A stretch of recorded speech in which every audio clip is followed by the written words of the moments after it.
Hi friends, நான் இன்றைக்கி ஒரு சூப்பரான ஒரு சட்னி செஞ்சுருக்கேன். இந்த சட்னியை வந்து ஒரு முக்கியமான ஒரு பொருள் வச்சு இந்த சட்னியை செஞ்சுருக்கேன்.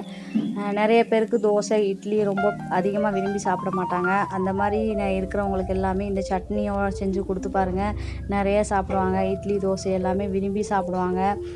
இது எப்படி செய்கிறது அப்படின்னு பார்க்குறதுக்கு முன்னாடி என்னோடய சேனலை சப்ஸ்கிரைப் பண்ணாதவங்க சப்ஸ்கிரைப் பண்ணிடுங்க. பக்கத்தில் இருக்க பெல் ஐக்கானை கிளிக் பண்ணிடுங்க. அப்போ தான் நான் போடுற வீடியோ உங்களுக்கு நோட்டிஃபிகேஷனாக வரும். வாங்க வீடியோக்குள்ளே போகலாம். இதாங்க அந்த முக்கியமான பொருள். இந்த குடமிளகாயை வச்சு நான் சட்னி எப்படின்னு செய்ய போகிறேன்.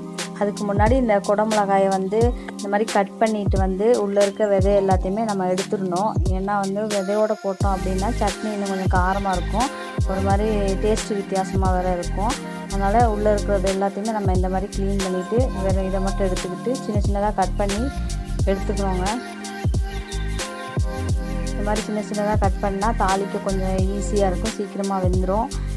இதை எடுத்து ரெடி பண்ணி வச்சுக்கிறோம். அப்புறம் சட்னி எப்படி செய்கிறது அப்படின்னு பார்க்கலாம். பாருங்கள், இந்த மாதிரி சுத்தமாக க்ளீன் பண்ணி கழுவி எடுத்துக்கிறேன். ஏன்னா வந்து இப்படி தான் இருக்கணும், அப்போ தான் வந்து சட்னி டேஸ்ட்டாக இருக்கும். இப்போ சட்னி எப்படி செய்யணும்னு பார்க்கலாம். ஒரு கடாயில் வந்து தேவையான அளவு எண்ணெய் ஊற்றிக்கிட்டு 3 ஸ்பூன் உளுந்தம்பருப்பு. இந்த உளுந்தம்பருப்பு வந்து ஒரு அரை பொன்னிறமாக வரைக்கும் நல்லா வதக்கிக்கிறோம். உளுந்து நல்லா பொன்னிறமாக வரைக்கும் வதக்கிக்கிறேன். இதை வதக்கிட்டு அதுக்கப்புறமா வந்து ஒரு 6 பல் பூண்டு எடுத்து அதையும் உளுந்தும் சேர்த்து நல்லா வதக்கிக்கிறேன். உளுந்தும் பூண்டும் வதங்கினதுக்கப்புறம் வெங்காயம் சேர்த்துக்கலாம். வெங்காயம் வந்து சின்ன வெங்காயம் எடுத்துருக்கேன். நான் ஒரு 25 வெங்காயத்துக்கிட்ட எடுத்துருக்கேன். நீங்கள் பெரிய வெங்காயம் போடுறதுனாலும் போடலாம். சின்ன வெங்காயம் போட்டால் இன்னும் டேஸ்ட்டாக இருக்கும் சட்னி, அதனால தான் நான் சின்ன வெங்காயம் எடுத்திருக்கேன். இது எல்லாமே வதங்கினதுக்கப்புறமா தக்காளி போட்டுக்கலாம். தக்காளி ஒரு 2 தக்காளி எடுத்திருக்கேன். இந்த மாதிரி கட் பண்ணி வெங்காயத்தோடு சேர்த்து அதையும் நல்லா வதக்கிக்கிறோம். வெங்காயம் தக்காளி எல்லாம் வதக்கினதுக்கு அப்புறம்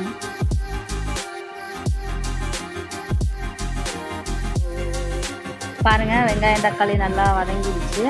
இப்போ வந்து நம்ம 2 காஞ்ச மிளகா இதில் சேர்த்துக்கிறேன்.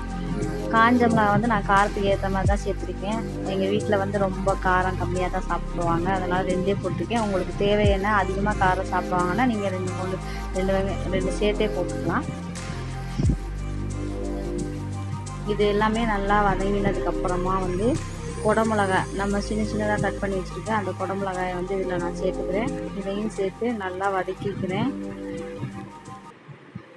எல்லாம் சேர்த்து பாருங்கள், இதில் பார்க்குறப்பே தெரியும் உளுந்து நல்லா பொன்னிறமாக வதங்கிடுச்சு. இது எல்லாத்தையும் சேர்த்து இன்னும் வதங்கினதுக்கப்புறமா ஒரு கொஞ்சோண்டு புளி சேர்த்துக்கலாம். ஒரு சின்ன சைஸ் புளி, இதையும் சேர்த்து நல்லா வதக்கிட்டு தேவையான அளவு உப்பு எல்லாத்தையும் போட்டு எல்லாத்தையும் நல்லா மிக்ஸ் பண்ண போகிறோம். இப்போ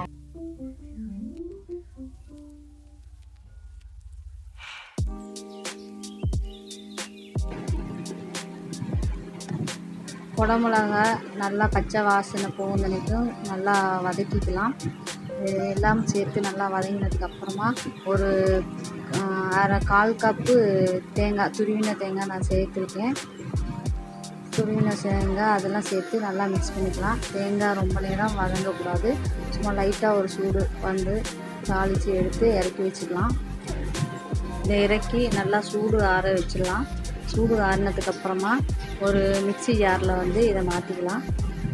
மிக்ஸி ஜாரில் எல்லாத்தையும் போட்டு தேவையான அளவு தண்ணி, உங்களுக்கு எந்த பதம் எந்த கன்சிஸ்டன்ட்டில் வேணுமோ அதுக்கேற்ற மாதிரி, ரொம்ப தண்ணியாக வேணும்னா தண்ணி சேர்த்துக்கலாம், ஒரு மீடியம் தண்ணியாக வேணும் அப்படின்னா கொஞ்சமாக தண்ணி சேர்த்துக்கலாம். தேவையான அளவு தண்ணியை சேர்த்து நல்லா வந்து மிக்ஸியில் அடிச்சிடலாம்.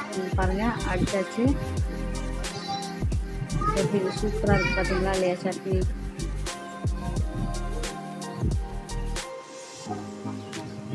அடித்த சட்னியை வந்து ஒரு பவுலில் மாற்றி எடுத்ததுக்கு அப்புறமா வந்து இதுக்கு வந்து தாளித்து ஊற்றணுங்க. தாளித்து என்னென்ன சேர்த்து ஊற்றணும் அப்படின்னு பார்க்கலாம். ஒரு கடாயில் தேவையான அளவு எண்ணெய் ஊற்றிட்டு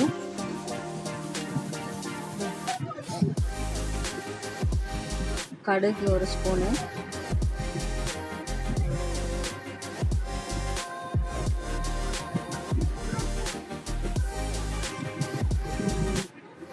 காஞ்ச மிளகா ஒரு 2 காஞ்ச மிளகா 2ஆக கட் பண்ணியிருக்கேன், கொஞ்சம் கருவேப்பிலை எல்லாம் சேர்த்து நல்லா வதக்கிட்டு, ரொம்ப கருவக்கூடாதுங்க, கருவேப்பிலையெல்லாம் லைட்டான இதில் எடுத்து மீடியம் இதில் எடுத்து அதை அப்படியே சட்னி மேலே கொட்டிக்கலாம்.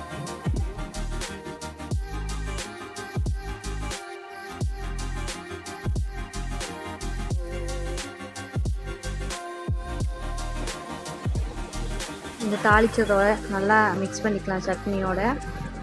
மிக்ஸ் பண்ணால் அவ்வளோதாங்க, சட்னி ரெடி ஆயிடுச்சு. பாருங்கள், சிம்பிளான ஒரு ரெசிபி தாங்க, சிம்பிளாக குயிக்காக செய்யக்கூடியது. ஒரு 5 மினிட்ஸில் இந்த சட்னி செஞ்சிடலாங்க. காலையில் ஆஃபீஸ் போகிறவங்க, வேலைக்கு போகிறவங்க அவசரமாக என்ன செய்யணும் ஏது செய்யணும்னு யோசிக்கிறவங்க ஒரு குடமிளகா இருந்துச்சுன்னா போதுங்க, சூப்பரான ஒரு சட்னி செஞ்சிடலாம். இவ்வளோதான் ஃப்ரெண்ட்ஸ். என்னோடய ரெசிபி உங்களுக்கு பிடிச்சிருந்துச்சுன்னா என்னோடய சேனலை லைக் பண்ணுங்கள், ஷேர் பண்ணுங்கள், கமெண்ட் பண்ணுங்கள், மறக்காமல் சப்ஸ்கிரைப் பண்ணுங்கள். தேங்க்யூ ஃபார் வாட்சிங்.